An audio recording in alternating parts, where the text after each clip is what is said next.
వాక్యం నిమిత్తం ప్రార్థన చేసుకుందాం. అన్నగారు జాన్మస్ గారు ప్రార్థన చేస్తారు. తల్ల వచ్చినట్లయితే ప్రార్థన చేసుకుందాం. మహాగణుడా, మహోన్నతుడా, పరిశుద్ధుడా, నీ దయగల పాదాలకు వందనాలు స్తోత్రములు చెల్లిస్తున్నాం నాయన.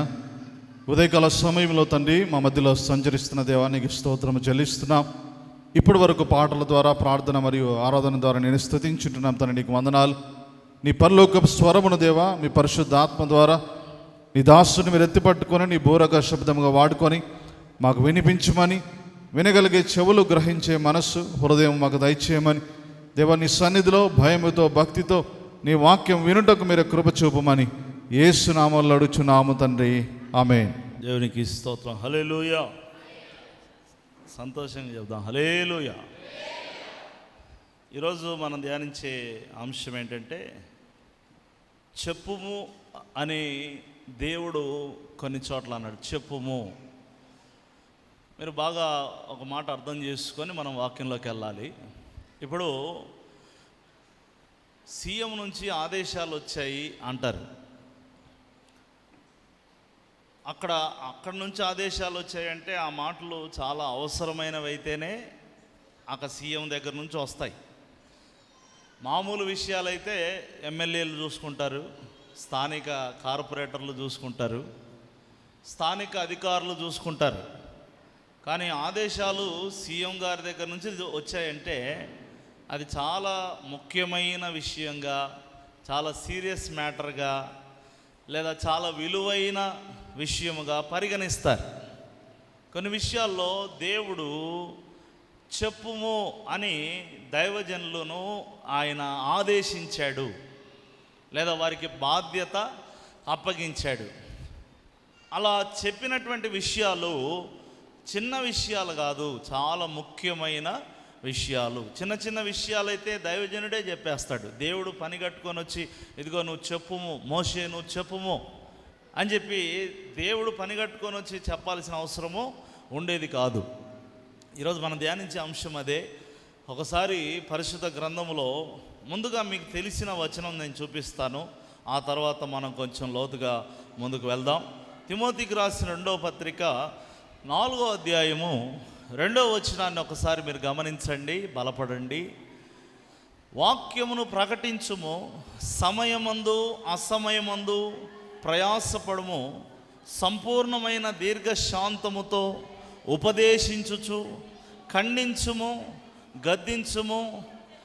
దేవుడు అన్నాడు, బుద్ధి చెప్పుము. చిన్న ప్రార్థన. పరిశుద్ధుడా, నిలుచున్న నేను అల్పుడను అయోగ్యుడను, కానీ మీ లేఖనాలు చాలా విలువైనవి, మాతో సూటిగా మాట్లాడండి. కొద్ది సమయం మీ కొరకు చక్కగా అప్పగించుకొని నీ సన్నిధి వరకు వచ్చారు. ఇక్కడి నుంచి ఖచ్చితంగా బలపడి వెళ్ళాలి, మేలు పొంది వెళ్ళాలి. దుష్టుడు ఆటంకపరచకుండా ప్రతి మనస్సును నీ తట్టు తిప్పుకొనమని, నా నోటిని మీ బోరగా వాడుకొనమని యేసు నామములో ప్రారంభిస్తున్నాము తండ్రి, ఆమేన్. దేవుడు అంటున్నాడు, బుద్ధి చెప్పుము అన్నాడు. ఏమన్నాడు?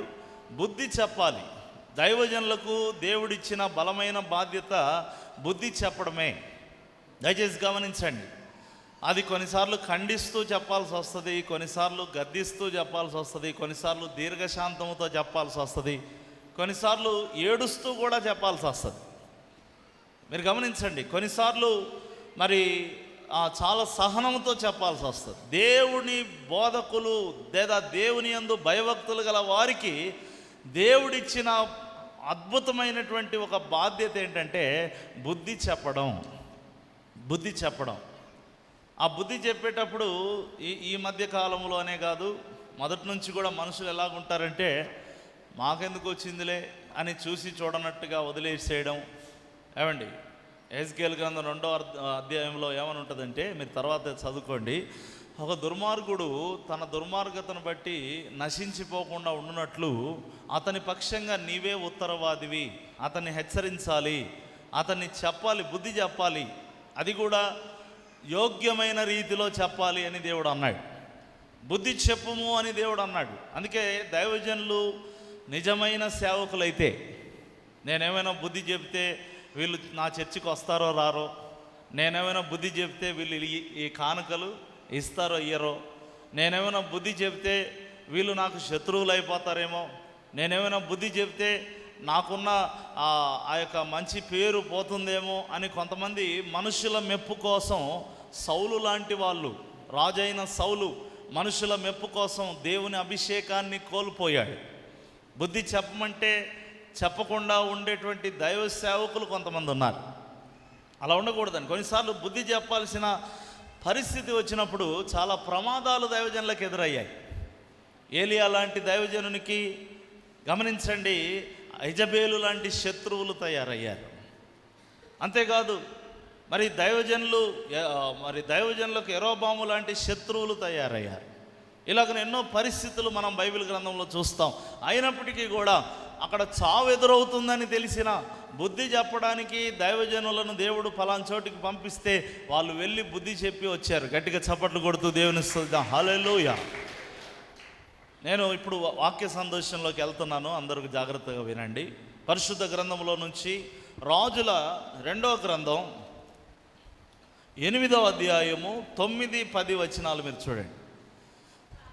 కాబట్టి హజాయేలు దమస్కులోనున్న మంచి వస్తువులన్నిటినీ 40 ఒంటెల మోతంత కానుకగా తీసుకొని దైవజనుని ఎదుర్కోవడానికి పోయాడు. అతని ముందర నిలిచిన కుమారుడు సియోను రాజైన బెన్హదదు, నాకు కలిగిన రోగము పోయి నేను బాగుపడుతున్నా లేదా అని నిన్ను అడుగుటకు నన్ను పంపెనని చెప్పాను. ఈ దైవజనుడి దగ్గరికి ఇప్పుడు బాగా వినాలి మీరు. ఒక రాజుగారికి రోగం వచ్చిందండి. సరే, ఆయన పేరు అవన్నీ మీరు గుర్తుపెట్టుకోవాలంటే ఇబ్బంది పడవచ్చు. మొత్తానికైతే విషయం గుర్తుపెట్టుకోండి. ఒక రాజుగారికి రోగం వచ్చింది. ఆ రాజుగారు ఎవరంటే సిరియా రాజు. అయితే వాళ్ళ ఏరియాకు దగ్గరలో ఒక ప్రవక్త వచ్చాడు, ఒక పాస్టర్ గారు వచ్చాడు, ఒక గొప్ప దైవజనుడు వచ్చాడని ఈ రాజుగారికి, అంటే మంచాన పడున్న రాజుగారి చెవిలో పడింది. అప్పుడు ఏమన్నాడంటే పక్కన ఉన్నటువంటి వాడిని పిలిచాడు. వాడి పేరు హజాయేలు. వాడి దగ్గరికి పిలిచి ఏమన్నాడంటే, ఇదిగో మన దగ్గరలోకి ఒక దైవజనుడు వచ్చాడు కదా, ఆ దైవజనుడి దగ్గరికి వెళ్ళి నువ్వేమని అడుగుతావంటే, ఇదిగో అయ్యా మా రాజుగారు రోగం వచ్చి మంచం మీద పడున్నాడయ్యా, మరి ఈ కానుకలన్నీ తీసుకో, మా కోసం నువ్వు ప్రార్థన చేసి ఆయన బాగవుతాడో లేదో చెప్పు, బాగవుతాడో లేదో ఒక మాట కనుక్కొని రమ్మన్నాడు అని చెప్పి ఈ వ్యక్తి వెళ్ళి ఆ దైవజనుని అడుగుతుంటే దైవజనుడు ఏమన్నాడో తెలుసా? బాగా వినండి. కొన్నిసార్లు ఆ దైవజనులు చెప్పే మాట మనకు మరి విచిత్రంగా అనిపించవచ్చు. దైవజనుడు దేవుని ఎదుట ప్రార్థన చేసి ఏమన్నాడంటే, అతను నిశ్చయముగా స్వస్థత పొందుతాడు. ఈ మాట బాగుందా లేదా? ఇప్పుడు దేని మీద ఉన్నాడు? మంచం మీద పడున్నాడు.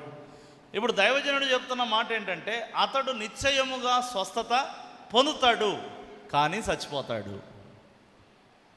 ఇదేలాగుంది ఏమండి? నిశ్చయముగా అతని రోగము అతన్ని విడిచిపెట్టిపోతుంది, అతను స్వస్థత నొందుతాడు కానీ అతను చచ్చిపోతాడు అన్నాడు. అనేసరికి ఆ వ్యక్తికి అర్థం కాల. మీరు చదువుతారు ఒకసారి 10వ వచనం చదవండి. ఎలీషా చెప్తున్నాడు, నువ్వు అతని యొద్దకు పోయి నిశ్చయముగా నీకు స్వస్థత కలగవచ్చునని చెప్పుము, అయినప్పటికీ అతనికి అవశ్యముగా మరణము సంభవించునని యెహోవా నాకు తెలియజేశాను. ఇదేం విచిత్రం అండి. ఇప్పుడు రోగం బాగవుతుంది అన్నాడు, మళ్ళీ చూస్తే నువ్వు చచ్చిపోతావు అంటున్నాడు. ఇదెక్కడి విచిత్రం? ఏంటి ఇలా చెప్తున్నాడు ఏంటి దైవజనుడు అని హజాయేలుకి మైండ్ పని చేయలా. కొద్దిసేపు అలాగే కూర్చున్నాడు. దైవజనుడు కూడా ఏం చేస్తున్నాడంటే కళ్ళల్లోకే చూస్తున్నాడు. ఎందుకంటే వచ్చినోడే దొంగోడు అనమాట. రాజు ఎవరినైతే నమ్మాడో వాడే ముదుగు గుట్ట కప్పి రాజు ముఖం మీద ఊపిరాడనీయకుండా రాజును చంపబోతున్నది వాడే. పోయి వాడినే నమ్మి పంపించాడు రాజుగారు. ఒక సామెత అంటారు పెద్దలు, గొర్రె ఎవరు నమ్ముతుందంట? కసాయోడిని నమ్ముతుంది అన్నట్టు. మంచి చెప్పే వాళ్ళను, ప్రేమ చూపే వాళ్ళను, వారికి మంచి భవిష్యత్తుని ఇచ్చే వాళ్ళను, వారి మేలు కోరే వారిని జనాలు నమ్మరు. ఏమండి? కొంపలు ముంచే వాళ్ళని నమ్ముతారు, నాశనం చేసే వాళ్ళని నమ్ముతారు. చెడు వైపు తిప్పి నీ భవిష్యత్తును అంధకారంగా మార్చే వారిని నువ్వు నమ్ముతున్నావు. ఇక్కడ దైవజనుడు అంటాడు, ఇదిగో నీ యజమానుడు అనగా రాజు స్వస్థత పొందుతాడు, కానీ అతడు చనిపోతాడని దేవుడు సెలవిస్తున్నాడు. ఇప్పుడు దైవజనుడు చెప్పమన్న మాట చెప్పేశాడు. చెప్పిన తర్వాత కన్నీరు గారుస్తున్నాడు. కొన్నిసార్లు దైవజనులు, ప్రియమైన వాళ్ళరా, ఏదో చెప్పేసేయి నీ పని నువ్వు చూసుకో అన్నట్టుగా దైవజనుడు ఉండడండి. ఎప్పుడన్నా గుర్తుపెట్టుకోండి, ఖచ్చితంగా ఒక నిజ దైవజనుడు ఏదో నేను చెప్పాల్సింది చెప్పేస్తాను, నాకు రావాల్సింది వస్తుంది, వాళ్ళ దారిన వాళ్ళు వెళ్ళిపోతారు, మళ్ళీ వచ్చే ఆదివారం వస్తారు కూర్చుంటారు అన్నట్టుగా ఉండడండి దైవజనుడు. దైవజనుడు సంఘముతో ఎమోషనల్గా కనెక్ట్ అయి ఉంటాడు. వాళ్ళల్లో ఎవరికైనా రోగం వస్తే తట్టుకోలేడు, వాళ్ళలో ఎవరికైనా మరి పరిస్థితులు బాగలేకపోతే ప్రార్థన చేస్తాడు, గుర్తు తెచ్చుకుంటాడు, మళ్ళీ కనిపించినప్పుడు అడుగుతాడు, అమ్మ ఎలా ఉంది పరిస్థితి, ఎలాగుంది నీ కుటుంబ పరిస్థితి అని అడిగిన వాడే నిజమైన దైవజనుడు. ఇక్కడున్న దైవజనుడు కూడా హజాయేలుకు చెప్పమన్న మాట చెప్పాడు, చేతులు దులుపుకోలేదు, కళ్ళల్లో నీళ్ళు వస్తున్నాయి. హజాయేలు చూస్తున్నాడు, ఎందుకు ఏడుస్తున్నాడు అబ్బా, ఆయన చెప్పాల్సింది చెప్పాడు కదా, ఎందుకు ఏడుస్తున్నాడు అబ్బా. మీరు కింది వచనాల్లో చదివితే కన్నీళ్లు పెట్టుకుంటున్నాడు దైవజనుడు. ఎంత దుర్మార్గుడివిరా, ఆయన ఎంత నమ్మాడు నిన్ను, ఎంతగా నిన్ను మరి తన రోగం బాగవుతుందా లేదా అని నిన్నే పంపించాడు. తనను చంపేవాడివి నువ్వే, తనను చంపేవాడివి నువ్వే. ఈనాడు ప్రియమైన వారులారా, దైవజనులు కన్నీరు విరుస్తున్నారు. ఎలాంటి వారి కొరకు కన్నీరు విడుస్తున్నారంటే మోసగాళ్ళు. దేవుని వాక్యం సెలవిస్తుంది, గొర్రెల మధ్యలో గొర్రెల చర్మము కప్పుకొనిన తోడేళ్ళు. వారి కోసం దైవజనులు చెప్తున్నారు, ఇలా ఉండవద్దని కన్నీరు గార్చి చెప్తున్నారు. వద్దు, మోసపూరితమైన జీవితము వద్దు, చక్కగా దేవుని సన్నిధిలో వాడబడు, పరిచర్య చేయి, సంఘ క్షేమాన్ని కోరు, సంఘ అభివృద్ధిని కోరు, నీ కుటుంబం ప్రతిదానికి కూడా ఏదో రకంగా కుట్రలు, కుతంత్రాలు, కుయుక్తులు, మోసాలు, భయంకరమైన బుద్ధి, నీచపు బుద్ధి నీకుండి అక్కడి మాటలు ఇక్కడ, ఇక్కడ మాటలు అక్కడ, వాళ్ళ కుటుంబాన్ని నాశనం చేయడం, వీళ్ళ కుటుంబాన్ని నాశనం చేయడం, సంఘానికి వచ్చి విశ్వాసాలను నాశనం చేయడం, పరిచర్య చేసే వాళ్ళని నాశనం చేయడం. ఎంతకాలం ఈ బ్రతుకు? మోసపూరితమైన వాళ్ళని చూసి దైవజనుడు ఏడుస్తున్నాడు. మోసపూరిత బుద్ధి వద్దండి, దేవుడు తెలియజేస్తున్నాడు. మోసపూరితంగా బ్రతకొద్దండి. దేవుని సన్నిధిలో వాక్యంలో రాయబడిన మాట నేను జ్ఞాపకం చేస్తాను, యథార్థవంతులకు ఆయన ఏ మేలును చేయక మానడు. కాబట్టి చెప్పుము అంటే చెప్పి ఊరుకున్నాడా? చెప్పి ఏడుస్తున్నాడు. దేవునికి స్తోత్రం కలుగును గాక, హల్లెలూయా. కాబట్టి ఈ విషయం చెప్పమన్నాడు, దైవజనుడు చెప్పాడు. చెప్పిన తర్వాత కన్నీరు కారుస్తూ ఉన్నాడు. ఇదొక మాట. తర్వాత ఇంకొక మాట, దేవుడు ఒకసారి మోషేతో ఏమన్నాడంటే, కొన్ని అంటే నేను కామన్గా ఉన్నవి చెప్పనండి, కొన్ని ప్రత్యేకమైనవి చెప్తాను, బాగా మీరు గమనించండి.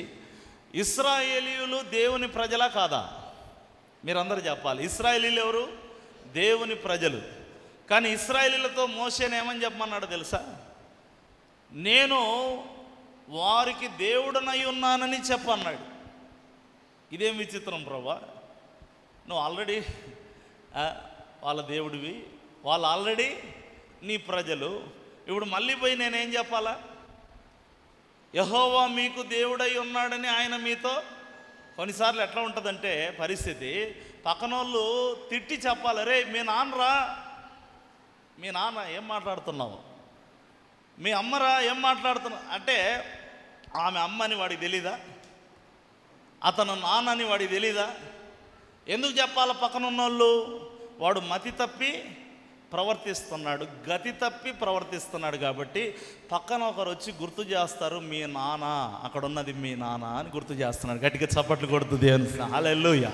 అందుకే ఇశ్రాయేలీయుల విషయంలో దేవుడు అంటున్నాడు, ఇదిగో మోషే నువ్వు వెళ్ళి చెప్పు, వాళ్ళు నా ప్రజలే, నేను వారి దేవుడనే, కానీ నేను చెప్పింది చెప్పు, వారికి నేను దేవుడనై ఉన్నానని చెప్పు, గుర్తు చేయి. ఎందుకంటే కొన్ని సంబరాలు వచ్చినప్పుడు పక్కదారి పడతారు మనోళ్ళు. ఇప్పుడు బట్టు ఉంటారు కొంతమంది, ఈరోజు పక్కదారి పట్టే బ్యాచ్ ఒకటి ఉంటుంది. అరే నా దేవుడు ఆయన కదా అని వారు గుర్తుపెట్టుకోరండి.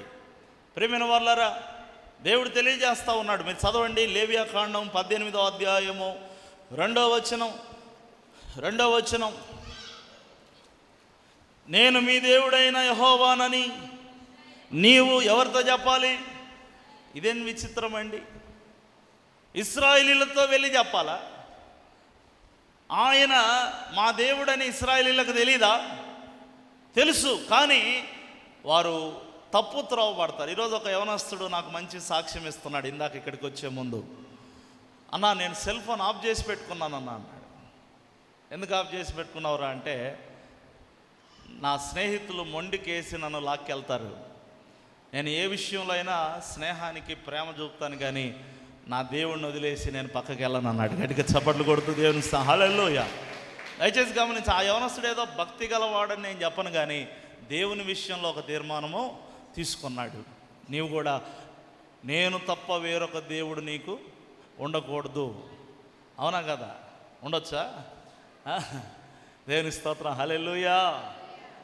నీవు తప్ప నాకీ లోకంలో ఎవరున్నారయ్యా, నీవు తప్ప నాలో ఎవరికి చోటే లేదయ్యా. పాడాలి. నీవు తప్ప నాకీ లోకంలో ఎవరున్నారయ్యా, నీవు తప్ప నాలో ఎవరికి చోటే లేదయ్యా. చప్పట్లు కొడుతూ, దావీదు కుమారుడా నన్ను దాటిపోకయా, దావీదు కుమారుడా నన్ను దాటిపోకయా, నజరేతువాడు నన్ను వీడిపోకయా, నజరేతువాడు నన్ను అందరి స్వరం వినపడాలి.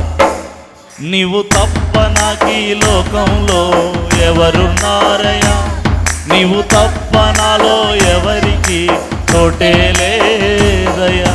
దేవునికి మహిమ కలుగును గాక. హల్లెలూయా. ఒక మాట దేవుడు చెప్పు అన్నాడంటే అందులో చాలా మ్యాటర్ ఉంటుంది. దయచేసి గమనించండి. అందుకే ఆ కింది వచనంలో ఏమనుందంటే, వీళ్ళకి ఎందుకు ఆ మాట చెప్పమన్నాడు దేవుడు అంటే, వీళ్ళు ఐగుప్తు ఆచారాల్లో పడిపోయారు, ఐగుప్తు సాంప్రదాయాల్లో పడిపోయారు. ఏముందిలే అని సులభంగా దేవుణ్ణి పక్కన పెట్టేసి ఇష్టం వచ్చిన కార్యాలు చేస్తూ ఉండడం దేవుడు గమనించి, ఒకసారి గుర్తు చేయి, నేను వారికి దేవుడనై ఉన్నాను, నేను రోషము కలిగిన దేవుడను, నేను తప్ప వేరొక దేవుడు ఉండకూడదని వారికి నేను ఆజ్ఞ ఇచ్చి తిని కదా. దయచేసి గమనించండి. కొంతమంది అంటారు, ఎందుకండి యేసుప్రభు అట్లా అంటాడు, మేమున్నాం, ఇప్పుడు మేము అట్లా అనుకుంటామా, నేను తప్ప వేరొక దేవుడు ఉండకూడదు. మీకు మోటుగా చెప్తేనే అర్థమవుద్ది. ఒక మాట చెప్తా. ఒక తండ్రి ఉన్నాడు. ఒక తండ్రి దగ్గర కుమారుడు వచ్చి, నాన్న ఈయన కూడా నాకు నానే, నీకేమైనా అభ్యంతరమా? ఎట్లుంటుంది? రోషం వస్తుంది, ఇంటుంటేనే ఏమొస్తుంది? మండిపోతుందా లేదా? దేవుడు ఆయన నిజ దేవుడు కాబట్టి ఆయనకు ఆ రోషం. ఏమండి? నిజ దేవుడు కాబట్టి నేను తప్ప నీకు వేరొక దేవుడు ఉండకూడదు. నో కాంప్రమైజ్ ఆ విషయంలో. నేను ఎందుకు చెప్తున్నానంటే, ఆయన ఇశ్రాయేలీయులకు అందుకే గుర్తు చేశాడు. సర్వలోకమునకు సృష్టికర్త అయిన దేవుడు ఆయన తెలియజేస్తూ ఉన్నాడు, నేను మీ దేవుడైన యెహోవానని తెలుసుకొనుడి అని కూడా ఉంది. గట్టిగా చప్పట్లు కొడుతూ దేవుని హల్లెలూయా. ఆయన దేవుడని, యెహోవాయే దేవుడని తెలుసుకొనుడి. తెలుసుకోవాలి. కింద వచనం చదవండి. మీరు నివసించిన ఐగుప్తు దేశ ఆచారముల చొప్పున మీరు చేయకూడదు. నేను మిమ్మల్ని రప్పించుచున్న కానాను దేశ ఆచారముల చొప్పున మీరు చేయకూడదు. వారి కట్టడలను బట్టి మీరు నడవకూడదు. నేను మీకు కొన్ని ఆజ్ఞలు ఇచ్చాను, నేను మీకు కొన్ని కట్టడలు ఇచ్చాను, నేను మీకు కొన్ని దైవికమైన ఆచారాలు ఇచ్చాను, వాటిని మీరు పాటించాలి. కానీ అన్యుల ఆచారములను మీరు పాటించకూడదు. అన్యుల విధమైనటువంటి ఆ మూఢనమ్మకాలను, మూఢాచారాలను మీరు ఖచ్చితంగా పక్కన పెట్టాలి. రోమాపత్రికలో కొత్త నిబంధనలు కూడా ఇదే ఉంది. 12వ అధ్యాయంలో, ఈ లోక మర్యాదను అనుసరింపక ఉత్తమము అనుకూలమైన దేవుని చిత్తమేదో పరీక్షించి తెలుసుకొని ఆ ప్రకారంగా మీరు నడుచుకోమని దేవుడు తెలియజేస్తూ ఉన్నాడు. దేవుని యందు భయభక్తులు గలవారైతే మీరు కూడా ఖచ్చితంగా దేవుణ్ణి గట్టిగా ఏదో ఆయన వాళ్ళకు దేవుడైనట్టు ఈయన నాకు దేవుడు అని అనుకున్నారనుకోండి, మీరు మతములో ఉన్నారు, యేసయ్యని ఇంకా తెలుసుకోలేదు. యేసుక్రీస్తు మతాన్ని స్థాపించడానికి రాలేదు, మతిని సరి చేయడానికి వచ్చాడు. దేవునికి స్తోత్రం, హల్లెలూయా. కాబట్టి ఇది రెండవ విషయం. ఇంకొక మాట అండి, దేవుడు ఒకసారి ఏమన్నాడంటే, మోషేతోనే ఏమన్నాడంటే, ప్రతిష్టార్పణ గురించి ఒక మాట చెప్పమన్నాడు. మీరు ఎప్పుడన్నా ప్రతిష్టార్పణలు చెల్లిస్తూ ఉంటారు కదా. ప్రతిష్టార్పణ అంటే ఇప్పుడు వారం వారం మీరు ఇచ్చే కానుక ఒక ప్రతిష్టార్పణే. మీరు దేవుని కొరకు ఏదైనా ఇవ్వాలనుకున్నప్పుడు, ఏదైనా సహాయం చేయాలి, సహకరించాలి, దేవుని పనిలో నాదంటూ ఒక అర్పణ ఉండాలి అని అనుకుంటున్నప్పుడు ఆ విషయంలో దేవుడు ఒక మాట మోషేతో చెప్పి వారికి చెప్పమన్నాడు.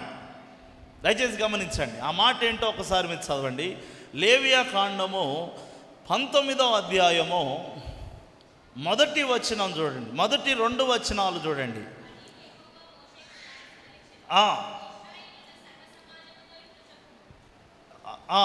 నిర్గమకాండంలోకి రండి, క్షమించండి. 25వ అధ్యాయము మొదటి వచనం. నిర్గమకాండం 25 మొదటి వచనం. యెహోవా మోషేకు ఇలాగు సెలవిచ్చెను, నాకు ప్రతిష్టార్పణ తీసుకొని రండని ఇశ్రాయేలీయులతో చెప్పుము. అయితే మనఃపూర్వకంగా అర్పించు ప్రతి మనుషుని యొద్ద దానిని నువ్వు తీసుకొనవలెను అన్నాడు. దేవుడు, బాగా వినండి, దేవుడు ఆయన ప్రతిష్టార్పణను ఎలా అంగీకరిస్తాడో తెలుసా? మనస్పూర్వకంగా ఇస్తేనే అంగీకరిస్తాడు. నువ్వు నసుకుంటూ కొనుక్కుంటూ అరే పోయిందే నా చేతిలో నుండి అన్నట్టుగా నువ్వు ఇస్తే దానివల్ల నీకు ఎటువంటి ఆశీర్వాదము ఉండదు. దయ్యాలు వేరే ఉంటాయి. దయ్యాలు పట్టిన వాళ్ళని తీసుకొచ్చినప్పుడు, బాగా వినండి ఈ మాట, ఈ దయ్యాలు పట్టిన వాళ్ళని తీసుకొని వచ్చినప్పుడు ఆ దయ్యం అంటది, నేను పోను. ఎందుకు పోవు సైతానా అంటే, ఆ సాతాన్ అంటది, ఈమె నాకు పట్టు చీర పెడతాననింది, ఈమె నాకు మటన్ పెడతాననింది, నా దగ్గర మరి ఆ పొట్టేలు కోసి మటన్ పెడతాననింది, నాకు గాజులు పెడతాననింది. ఏమండి, ఈమె చేయలేదు కాబట్టి. అంటే దయ్యములు ఈ అర్పణల కోసం ఎగబడతాయి, కానీ దేవుడు అలా కాదు. మనఃపూర్వకంగా నువ్వు ఇస్తేనే తీసుకుంటాడు. అందుకే నిజమైన దైవజనులు ఎప్పుడైనా ఏం చెప్తారంటే, మీకు మనస్ఫూర్తిగా అనిపిస్తేనే మీరు ఇవ్వండి, మీరు ఖచ్చితంగా ఇవ్వండి, ఖచ్చితంగా చేయండి అంటే దైవజనులు కూడా చెడ్డ పేరే. మన ఒక పాస్టర్ గారు అంటున్నాడు, ఇదిగో మీకు కవర్లు ఇచ్చాను, ఒక్కొక్కరు ఖచ్చితంగా చెప్తున్నా 5,000 పెట్టండి మీరు. ఇప్పుడు ఆయన అందరి దృష్టిలో చెడ్డోడు అయిపోయాడు. నిజమే, తప్పది, అట్లా అనకూడదు. అది వారి అర్పణ, వారి ప్రతిష్టార్పణ, వారి కుటుంబ పరిస్థితిని బట్టి, వారి ఆర్థిక పరిస్థితులను బట్టి, నేను దేవునికి ఇవ్వాలి అనే ఆశ వారిలో ఉన్నటువంటి పరిధిని బట్టి వారు దేవునికి సమర్పించుకుంటారు. దేవుని నామానికి ప్రతిష్టార్పణలను బట్టి చెడ్డ పేరు తేవద్దు మోషే. మనస్ఫూర్తిగా ఇచ్చిన వాళ్ళ దగ్గరే నువ్వు తీసుకో. వాళ్ళ ముఖంలో కొంచెము ఏదన్నా తేడా కనిపిస్తే నువ్వు వెనక్కి ఇచ్చేసేయి. అదేనా కాదా చెప్పమని నేను చెప్తున్నానా? మీరు చెప్పండి, మీకు అర్థమవుతుంది కదా. నేను చెప్తున్నానా, దేవుడు చెప్తున్నాడా? నువ్వు ప్రతిష్టార్పణలు తీసుకో రమ్మని ఎవరికి చెప్పాలి? అందరికీ చెప్పు, మనుషులందరికీ చెప్పు. కానీ ప్రతిష్టార్పణలు మనఃపూర్వకంగా తెచ్చినోడి దగ్గరే నువ్వు తీసుకో. అందుకే ఎప్పుడైనా చెప్తా, ఎవరన్నా సనిగేవారు, వ్యతిరేకించేవారు, బుద్ధి బాగలేని వాళ్ళు ఉంటే దయచేసి మీరు ₹1 కూడా ఇవ్వద్దండి. ఇది దేవుని పని అని అర్థమైతేనే, ఇది దేవుని కార్యం అని అర్థమైతేనే మీ ప్రతిష్టార్పణలు అర్పించండి అని నేను తెలియజేస్తాను. ఎందుకంటే ప్రియమైన వాళ్ళరా, కొంతమంది ఎలా ఫీల్ అవుతారంటే, దైవజనులకు ఇచ్చిన తర్వాత, బాగా వినాలి, మీలో కూడా కొంతమంది ఉంటారు, లేదా ఈ మాధ్యమం ద్వారా, మీడియా ద్వారా చూసే వాళ్ళలో కొంతమంది ఉంటారు. దైవజనులకు అర్పణలు అర్పించి, బాగా వినాలి, దైవజనులకు అర్పణలు అర్పించి అవి ఇంకా మావే అని తలస్తారు. అందుకే ఆ పాస్టర్ గారిని చూసినప్పుడు అంతా ఈయనను మేమే బతికిస్తున్నామని ఫీల్ అవుతారు. పిచ్చి పట్టిన వ్యవహారం అది, మీరు గమనించండి. అందుకే దేవుడు ఏమంటాడంటే, ఒక వచనం చూపిస్తా, నేను చెబితే మీరు ఒప్పుకోరు నాకు తెలుసు, కానీ సంఖ్యాకాండం 5వ అధ్యాయము 9 చదవండి.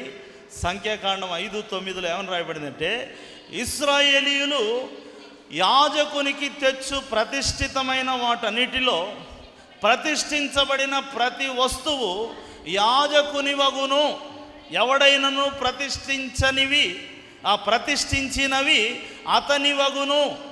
ఎవడైనను యాజకునికి ఏమైనను ఇచ్చిన ఎడల అది అతనిదగునని చెప్పుము.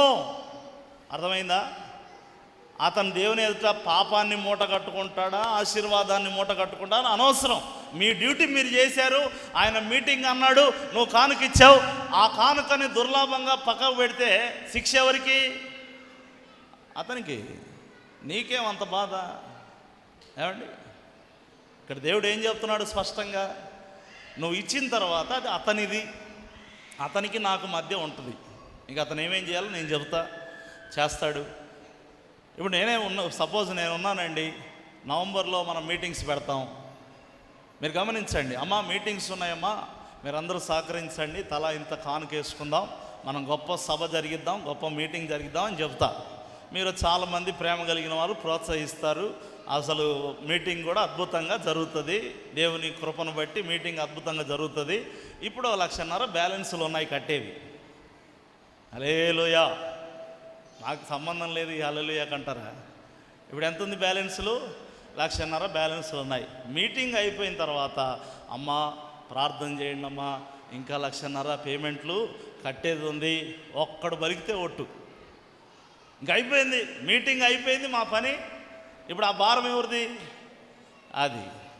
తక్కువైనప్పుడు దైవజనుడు భరించాలా, ఎక్కువైతే మాత్రం దైవజనుడికి చెందకూడదు. మీకు అర్థమవుతుందా? కానీ దేవుడు ఏమన్నాడు తెలుసా? ఎద్దు మూతికి కళ్ళము వేయొద్దండి, ఉపదేశించువానికి మీరు ప్రతి దానిలో భాగము ఇయ్యవలను. కొంతమంది దైవజనులను చూసి సహించలేరండి, అదేంటో. ఇప్పుడు దైవజనుడు దీవించబడకుండా ఒకవేళ దరిద్రంగా ఉన్నాడు అనుకో, ఆయనే బాలేడు మాకు చెప్తున్నాడు అంటారు. ఇప్పుడు దైవజనుడు దీవించబడిపోయి కోటు సూట్ వేసుకొని కారులో దిగాడు అనుకోండి, ఓ మమ్మల్ని బట్టి బడాయి వచ్చింది వెనక్కి అంటాడు. అంటే నీకు ఎట్ట చెప్పాలి? ఇక ఒక గాడిద మీద ఒకడు తన కొడుకుని తాను ఇద్దరు కలిసి ప్రయాణం చేస్తున్నారంట. చాలా కాలం అయింది కాబట్టి మళ్ళీ చెప్తున్నా. చేస్తుంటే దారిలో పోయే వాళ్ళు అన్నారంట, అంత అమాయకమైన గాడిద మీద ఇద్దరు ఎట్లెక్కి కూర్చున్నారు చూడు, కొంచెమన్నా సిగ్గు లేకుండా అని అంటే ఏం చేయాలో అర్థం కాక, సరే నిజమే ఉన్నట్టుంది, ఈ గాడిద మీద మేమిద్దరం బరువు వేసినట్టున్నామని ఆయన దిగి కొడుకును కూర్చోబెట్టాడండి. అప్పుడు దారిలో పోయే వాళ్ళు అన్నారంట, వాడు మరి ఆ కుమారుడు ఇంత పెద్దోడయ్యాడు, కొంచెం ఆ తండ్రిని ఎక్కించి వాడు నడసొచ్చు కదా, వాడికి వయసు ఉంది కదా, చిన్నోడే కదా, వాళ్ళ నాన్నని ఎక్కించి వాడు నడసొచ్చు కదా, వాడు చూడు ఎట్ట కూర్చున్నాడు గాడిదలాగా అని అన్నారంట. అప్పుడు వాడిని దింపి వాళ్ళ నాన్న ఎక్కాడంట. కొంచెం ముందరికి పోయిన తర్వాత ఇంకా కొంతమంది ఎదురై, ఇంత పెద్ద ఆయన అయ్యాడు, ఎవరన్నా కొడుకు సుఖపడాలని ఆశపడతాడు, కానీ ఈయనేం తండ్రి గాడిదెక్కి కొడుకును కూర్చోబెట్టకుండా తానెక్కి కూర్చున్నాడు అన్నారంట. ఇప్పుడు మెంటలెక్కేసి ఇద్దరు దిగారంట. కొంచెం ముందరు పోయిన తర్వాత మళ్ళీ కొంతమంది జనాలు ఎదురయ్యి అంత గాడిదని పక్కన పెట్టుకొని నడుచుకుంటూ పోతున్నారు, వీళ్ళకి ఏమైనా బుద్ధి ఉందా అన్నారంట. ఏమండి, ఇప్పుడు ఏం చేయమంటారు చెప్పండి, మీరు చెప్పండి. పోనీ పరిష్కారం మీరు చెప్పండి. మా లాంటి వాళ్ళకి సేవకులకి ఏం పరిష్కారం చెప్పండి? మా మీద పడి ఏడుస్తారేంటి? దేవుని స్తోత్రం, హల్లెలూయా. ఉన్నా లేకపోయినా, తిన్నా తినకపోయినా దేవుని సేవ చేయాలని పూనుకొని వచ్చి ఉంటాడు. ఆ దైవ సేవకుని మీద నీ అక్కసేంటి, ఇస్తే ఇవ్వకపోతే మానేయి. దేవుడు నిన్ను ఆశీర్వదిస్తాడని అవగాహన ఉంటే ఇవ్వు. దేవుడు చెప్పమన్నది చెప్తున్నా, మళ్ళీ మీరు ఫీల్ కావద్దండి. దేవుని స్తోత్రం, హల్లెలూయా. ప్రతిష్టార్పణ విషయంలో ఒక్కసారి అండి అట్లా కానుకపెట్టలో వేసిన తర్వాత, ఒక్కసారి దేవుని సేవకు అలా ఇచ్చిన తర్వాత అది అతనిది అంతే, దేవునిది, దైవజనునిది, ఇక నాకు సంబంధము లేదు. ఎంతమంది అలా భావిస్తారు? ఒకసారి చేయెత్తి దేవుని స్తోత్రం చేద్దాం. హల్లెలూయా, హల్లెలూయా. యాజకులను ప్రేమించండి, మీ పిల్లలు దీవించబడతారు. నమ్మిన వాళ్ళు చప్పట్లు కొడుతూ దేవుని స్తుతిద్దాం. హల్లెలూయా, హల్లెలూయా. ఎందుకంటే దేవుడు ఆయన నియమించినటువంటి వారిని ఆయన ఎవరన్నా ఇబ్బంది పెడితే ఒప్పుకోడండి. అందుకే మీరు ప్రతిష్టార్పణ విషయంలో కొంచెం జాగ్రత్తగా ఉండండి, దేవుడు తెలియజేస్తున్నాడు. తర్వాత ఇంకొక మాట దేవుడు చెప్పమన్నాడు. ఆ చెప్పమన్నటువంటి మాట ఏంటంటే, మీరు గమనించండి, ఇప్పుడు సంఘానికి మనం ఒక్కరోజు వస్తాం. ఏమండి, కొంచెం భక్తి పరులు అయితే 3-4 సార్లు వస్తారు, అది వేరే విషయం.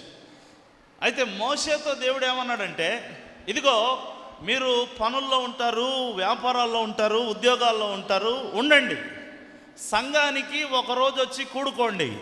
అయితే 6 దినములు నేను పనిలో ఉన్నా, నేను వ్యాపారంలో ఉన్నా కదా అన్నట్టుగా వ్యవహరించకుండా మీరు దేవునికి హోమార్పణములు అర్పించండి. హోమము అంటే ప్రార్థనా జీవితం. ధూపం అంటారు కదా, హోమం అంటే ఏంటి? పొగలేస్తుంది. ఆ పొగలేసేది పాత నిబంధనలో ప్రార్థనకు గుర్తు. దేవుడు అన్న మాట మీకు చెప్తున్నాను, నేను ముగిస్తాను. చూడండి, లేవియాకాండం 23వ అధ్యాయము 8వ వచనం చదువుకొని మనం ముగించేసుకుందాం. 7 దినములు మీరు యెహోవాకు హోమార్పణము చేయవలెను, 7వ దినమున పరిశుద్ధ సంఘముగా కూడవలెను. అందులో మీరు ఏ జీవనోపాధి అయినను చేయకూడదు. తప్పనిసరి అయితే తప్ప.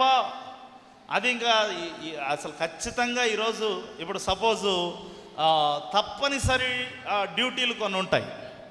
ఏమండి, తప్పనిసరి అయితే తప్ప మనము, అది కూడా ₹1,00,00,000 వచ్చినా, మీ సొంత వ్యాపారాలు, సొంత ఉద్యోగాలు, సొంత పనులైతే 1000% మీరు చేయకూడదు. అసలు ముఖ్యంగా దేవుడు చెప్పమనేది ఏంటంటే, ఇక్కడ పరిశుద్ధ సంఘంగా కూడుకునే విషయంలో ఖచ్చితంగా దేవుడు ఎప్పటికీ కూడా కొత్త నిబంధనలు కానివ్వండి, పాత నిబంధనలు కానివ్వండి, ఇలా కూడుకునే విషయంలో దేవుడు చాలా ప్రిఫరెన్స్ ఇచ్చాడు. మీరు ఎబ్రీ పత్రికలో కూడా చూస్తారు, ఏమని చూస్తారు? మీరు సమాజముగా కూడుట మానవద్దు, ఖచ్చితంగా మీరు చర్చ్లో ఉండాలి, ఖచ్చితంగా మీరు దేవుని మందిరానికి రావాలి, ఆలయంలో కనపడాలి, మీరు ఆ రోజు ఏ పని పెట్టుకోకూడదు. అయితే ఇంకా ఒక మాట ముఖ్యంగా చెప్తున్నాడు, 7 రోజులు కూడా దేవునికి మీరు ప్రార్థన చేయాలి. ఒక్కరోజే ఆ బైబిల్ అలా కిటికీలో నుండి తీసి దాన్ని ఒక దులిపి, ఏమండి, దాన్ని పట్టుకొని దేవుని మందిరానికి వచ్చి కొన్ని చెప్తా ఉంటారు పాస్టర్లు, నిజంగా అవి చాలా నవ్వు వస్తుంది, కానీ నిజంగా ఆలోచిస్తే బాధ అనిపిస్తుంది. ఒక తల్లి రోజు పాస్టర్ గారి దగ్గరికి వస్తుందంట, నా కళ్ళద్దాలు పోయాయి ప్రార్థన చేయండి పాస్టర్ గారు అంట. 3 నెలలు ప్రతిసారి పాస్టర్ గారి దగ్గర రావడం, నా కళ్ళద్దాలు పోయాయి ప్రార్థన చేయండి, నా కళ్ళద్దాలు పోయాయి ప్రార్థన చేయండి అంటారు. 3 నెలల తర్వాత సంతోషంగా కళ్ళద్దాలు పెట్టుకొని వెలిగిపోతూ వస్తుందంట. ఏమండి, అప్పుడు అన్నాడు, బాబా అమ్మ నీ కళ్ళద్దాలు దొరికినట్టున్నాయంటే, అవునయ్య గారు దొరికినాయి గారు అని అంటే ఆటోమేటిక్గా మనం అడుగుతాం కదా, ఎక్కడ దొరికాయమ్మా అంటే, బైబిల్లో పెట్టి మర్చిపోయాను అయ్యగారు అనిందంట. బైబిల్లో పెట్టి మర్చిపోయి ఎంతకాలమైంది అంటే, బైబిల్ తెరిచి ఎంతకాలమైంది? దీన్ని బట్టి చూస్తే ప్రతి వారం చర్చికి వస్తున్నట్టు ఉన్నావు, బైబిల్ జిప్ అన్న తెరిచావా? తెరిచి ఉంటే అప్పుడే దొరికేవిగా. పంపదీసి ఇప్పుడు ఎవరైనా జిప్పేసి పెట్టారా బైబిల్? మాకు అంతే లేదు, మా చేతిలో బైబిల్ ఉంటేగా. బైబిల్ ఉండాలండి. రోమపత్రిక 10వ అధ్యాయం రాయబడింది, బైబిల్ 3 చోట్ల ఉండాలి. బైబిల్ 1 నీ హృదయంలో ఉండాలి, 2 నీ చేతిలో ఉండాలి, 3 నీ నోటిలో ఉండాలి. దేవుని స్తోత్రం చేద్దాం ఒకసారి. హల్లెలూయా. ఒకసారి చిన్న టెస్టింగ్ చేద్దాం. మా తండ్రి గారు పలుమార్లు పాడేవారు ఈ పాట. బైబిల్ ఎత్తండి ఒకసారి. పఠింప శ్రేష్ఠ గ్రంథము బైబిల్, పఠింప శ్రేష్ఠ గ్రంథము బైబిల్, అనుదినం పఠించిన ప్రేమతోడ నడుపును, ఓ పఠింప శ్రేష్ఠ గ్రంథము Bible. The best book to read is the Bible. The best book to read is the. If you read it every day, it will help you all the way. Oh, the best book to read is the Bible. Hallelujah. దేవునికి స్తోత్రం. హల్లెలూయా. ప్రార్థన చేసుకుందాం.